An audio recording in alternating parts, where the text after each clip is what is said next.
Chuck, we had 5 major tech companies. I know they're not necessarily all considered tech companies by S&P Global, Sure. but tech companies report earnings this week. Apple, Amazon, Microsoft, Google parent Alphabet, Facebook parent Meta.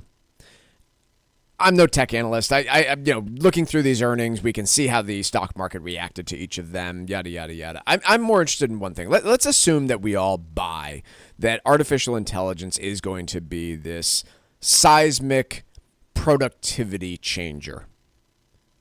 Based on what we saw this week from earnings, where would you put these 5 tech companies if you're to rank them in terms of their influence in that space or their opportunity for the future? I'm trying to think through it in terms of what we're seeing right now. And, I've maintained for a while that Microsoft seems to be the low-hanging fruit here and has the biggest opportunity when it comes to artificial intelligence because they're approaching it from 2 different sides.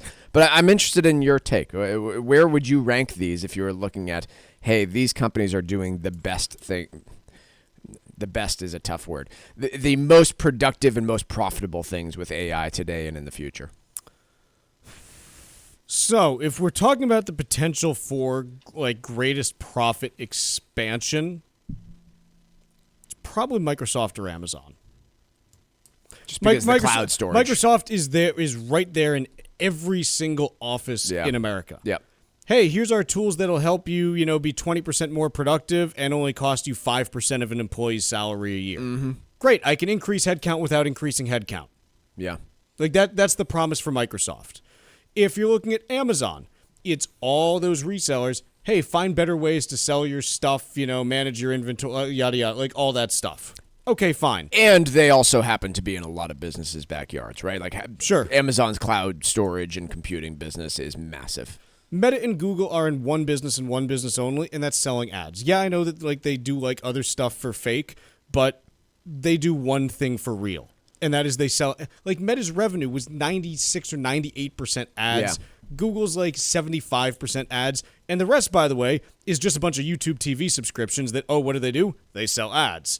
So ultimately, I struggle with that one because I constantly kind of poo-poo and look down at their ability to grow that revenue. But am I missing the ball once again on Meta and Google and Meta and Alphabet's ability to sell more ads based on the leverage of AI? There's only so much ad budget. That's here's the thing. Yeah. Here's why Microsoft and Amazon are more interesting to me. If you are a company, what's the number one biggest expense that you typically have? Headcount. That's People. where the money can be spent. Yep. Usually number 4 or 5 is advertising and marketing and stuff. Yeah. It's you go through the list, it's okay, I got headcount, then I got my, overhead with, my office space and this and that. You go down the list, I think that the bulk of the spending growth can potentially be in convincing companies, hey, don't hire more people, buy our services, and get more out of your current people. With Google and Meta, it's, hey, how can we sell more ads? Well, who's increasing their ad budget exponentially? There's only so much product to actually sell. Right.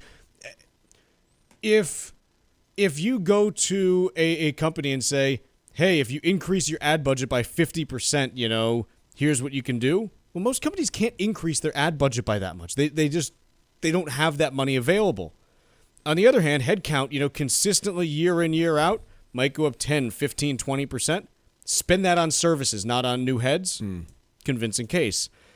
Apple, it's all selling devices. It's a bit of a wild card. It's all selling devices, and I don't think there's any there. Yeah, I don't buy the Alexa devices. I don't buy the Apple devices. I'm not saying it won't exist. I just don't know what you do with it. Here's the fascinating thing in my opinion. I think Apple may end up having the most useful day-to-day approach to AI out of any of these, but they won't be able to make money off it. You go, Microsoft, hey, you've got an employee that you're paying, $80,000 a year. You could hire another one, or you could pay us an extra $10,000 for services that replicate another employee. Right. That's a sales point. Yeah. With Apple, it's, hey, Apple, build me an automation that, when I get home every day, turns on my smart lights and turns on this and that. they can't monetize that. No, you can't monetize the household usefulness of the iPhone. Right, you can't monetize convenience. But you can. It's just a lot less worthwhile than business headcount reduction. Well, it's a one-time sale on the device. And here, the way that Apple, in theory, could is, okay, we've got this installed user base of, I don't know, 1 billion people worldwide, however many people have Apple devices. Okay, you're going to start paying us $20 a month to access Apple Intelligence. Like, we'll have, the free thing. The free version does this. If you want to do the real stuff, pay us this. Do most people need that? Like, I don't know. No. I don't think so either. Right. Now, I could be completely wrong there, but this is what I get at when I'm like, hey, Apple might have the most useful stuff to the most people, but I don't know how they get there from a dollar's perspective.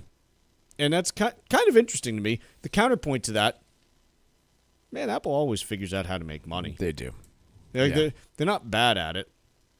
Pretty good, actually. So that's kind of interesting to me as far as, again, where all of these companies are going.